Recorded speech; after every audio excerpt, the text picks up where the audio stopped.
ఓం మహాగణాధిపతయే నమః. ఓం గురుభ్యో నమః. ఓం శ్రీమాత్రే నమః. పరమేశ్వర స్వరూపమైనటువంటి జ్యోతిష, వాస్తు మరియు ఇతర అనేకమైనటువంటి శాస్త్రములను మనకు అందించినటువంటి మహర్షులకి నమస్కారం.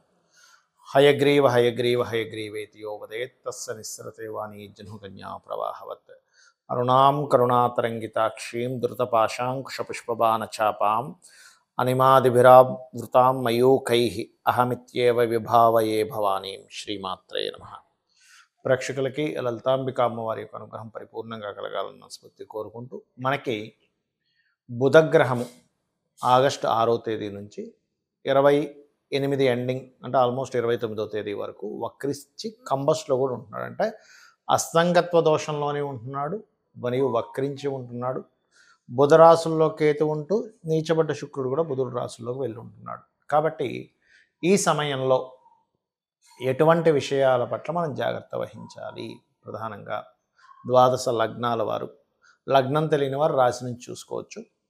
అదేవిధంగా ఏ జాగ్రత్తలు తీసుకోవాలి, ఎటువంటి పరిహార మార్గాలు చేసుకోవాలనేది తెలుసుకోండి. అదేవిధంగా ఇక్కడ కేవలం రాసే కాకుండా జనరల్గా కూడా అసలు బుధుడు ఇచ్చేటువంటి ఫలితాలు ఏమిటి, బుధుడు ఇచ్చే ఫలితాలు ఎటువంటి ఇబ్బందులు పడతారు జనరల్గా అనేటువంటిది కూడా వీడియో ఎండింగ్లో చెప్తాను. కాబట్టి వీడియోని ఎండింగ్ వరకు చూడండి. ముందుగా మేషలగ్నము, మేషరాశి. బుధుడు మీ యొక్క లగ్నానికి ముఖ్యంగా పూర్వజన్మ ఫలితాన్ని ఇచ్చే కారకుడు అవుతాడు. ఆ పూర్వజన్మ ఫలితాన్ని ఇచ్చే కారకుడు పర్టికులర్గా మనకి ఇప్పుడు సింహరాశిలో ఉండి వక్రించుకుంటూ కర్కాటకం వైపు వస్తున్నాడు. కాబట్టి మీరు ఈ యొక్క సమయంలో ప్రత్యేకంగా మీరు జాగ్రత్త పడవలసిన అంశం ఏమిటి అంటే, అగ్రిమెంట్స్ రాసుకునే అంశంలోని ఎవరికైనా అప్పులు ఇవ్వడము తీసుకోవడము, అప్పు సంబంధించినటువంటి అంశంలోని చాలా చాలా చాలా జాగ్రత్తగా ఉండాలి. అలాగే మీ యొక్క సంతానానికి ధనాన్ని ఇచ్చి ఎక్కడికైనా పంపించడము, లేదా మీ సంతానం పేరు మీద ఏదైనా వ్యాపార సంబంధించినవి చేయడము, ఇటువంటివి జాగ్రత్తగా ఉండాలి.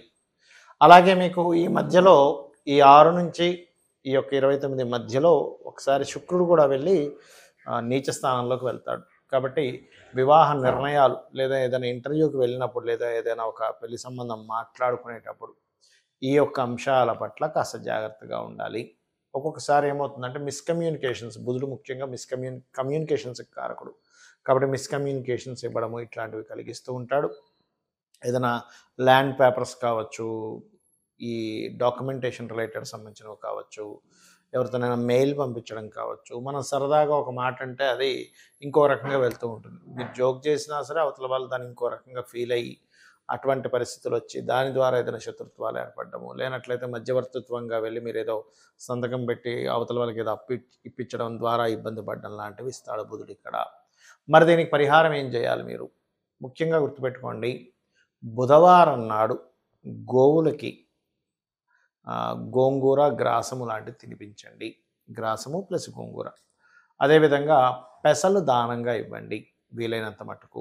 ఇవి గనక చేసినట్లయితే ఖచ్చితంగా మీకు ఇబ్బంది అనేటువంటిది రాదు. చాలామంది ఏంటంటే నవగ్రహాల్లో శని భగవానుడిని చూసి చాలా భయపడుతూ ఉంటారు. అమ్మో ఏలినాడు శని, అర్ధాష్టమి శని, అష్టమి శని అని. కానీ అన్నిటికంటే కూడా మోస్ట్ పవర్ఫుల్ ప్లానెట్ శని భగవానుడు. పవర్ఫుల్ కాదని కాదు, ఎక్కువ ఇబ్బంది ఇచ్చేది బుధుడు.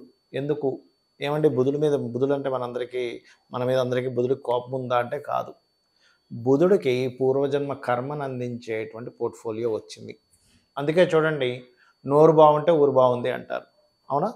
అలాగే మీరు ఎప్పుడైనా సరే గమనించండి, అప్పుల పాలు ఎక్కువ ఇబ్బంది పడేది ఎక్కడంటే అప్పులు, లేదా రోగము, శత్రుత్వము. ఈ 3 ఎలా వస్తాయి? శత్రుత్వం ఎట్లా వస్తుంది మనకి? మనం మాట్లాడే మాట వల్లే శత్రుత్వం వస్తుంది. మనం చేసే థింకింగ్ వల్లే శత్రుత్వం వస్తుంది. ఆలోచన విధానం. బుధుడు ఆలోచనకి కారకుడు, మాటకి కారకుడు. అలాగే బుధుడు అప్పులకి కూడా కారకుడు. ఎవరికైనా సరే ఎక్కువ అప్పులు ఉన్నాయనుకోండి, వాళ్ళకి కారణం ఏమిటంటే వాళ్ళ జన్మజాతకంలో బుధగ్రహం పాడైంది అని అర్థం చేసుకోవాలి. బుధగ్రహం కనుక పాడైందంటే అప్పుల మూలంగానే ఇబ్బంది పడతారు. ఇది గుర్తుపెట్టుకోండి. అప్పుడు ఏం చేయాలి? ఓం అపర్ణాయై నమః అనే మంత్రం ఒక 40 మినిట్స్ చేయండి రెగ్యులర్గా, మీకు ఖచ్చితంగా బాగుంటుంది. దీంతో పాటు ఇంకొక మంత్రం ఉంటుంది, అంటే ఫైనాన్షియల్ గ్రోత్కి. ఓం సంపత్కరీ సమారూఢ సింధుర వ్రజ సేవితాయ నమః, లేదా ఓం ధర్మాధ్యక్ష ధనాధ్యక్ష ధన ధాన్య వివర్ధిని నమః చేయండి. ఖచ్చితంగా బాగుంటుంది. అలాగే ఇక్కడ మరొక విషయం ఏంటంటే, ఈ యొక్క బుధగ్రహానికి సంబంధించినటువంటిది ఎవరికైనా సరే జన్మజాతకంలో బాలేదు. అలాంటప్పుడు వాళ్ళ పేరు మీద అగ్రిమెంట్స్ ఉంచకూడదు. షేర్ మార్కెట్ జోలికి అస్సలు వెళ్ళకూడదు. బుధుడు పాడయ్యాడనుకోండి, ఎవ్వరి జన్మజాతకంలో అయినా వాళ్ళు షేర్ మార్కెట్‌లోకి వెళ్లారా అయిపోయింది వాళ్ళ పరిస్థితి.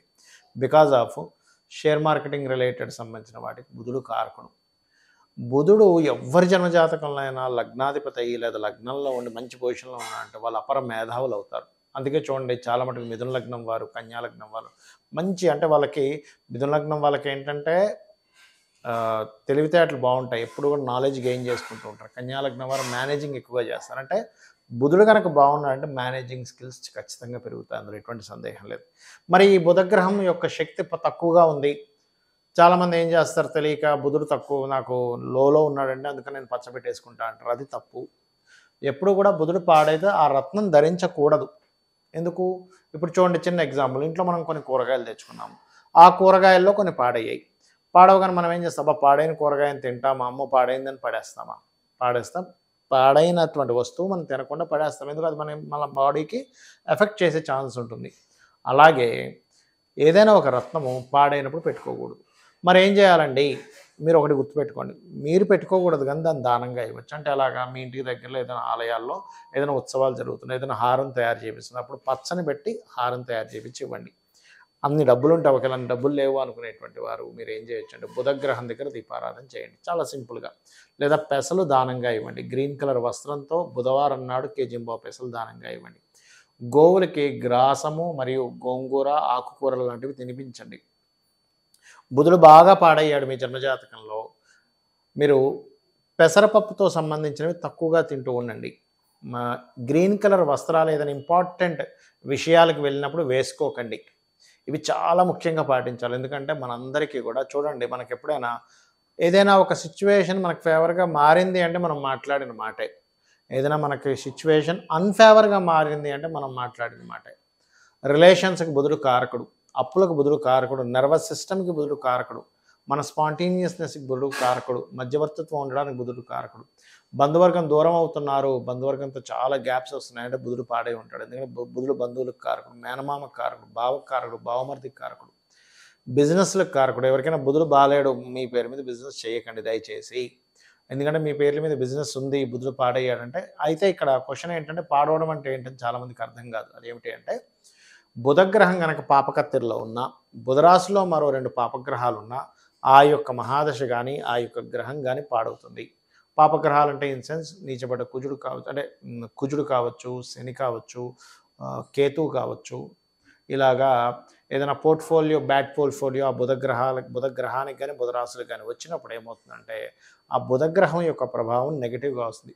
ఇదే విధానంగా బుధ గ్రహంతో ఏదైనా శుభగ్రహం కలిసింది అంటే శుక్రుడు గాని, గురువు గాని కలిసాడనుకోండి. అప్పుడు అది ఆటోమేటిక్‌గా మంచి ఫలితాన్ని ఇస్తుంది. కాబట్టి ఇది చేయండి. ఇంకా బెస్ట్ రెమెడీ ఏమిటంటే విష్ణు సహస్రనామాలు వింటూ ఉండండి రెగ్యులర్‌గా.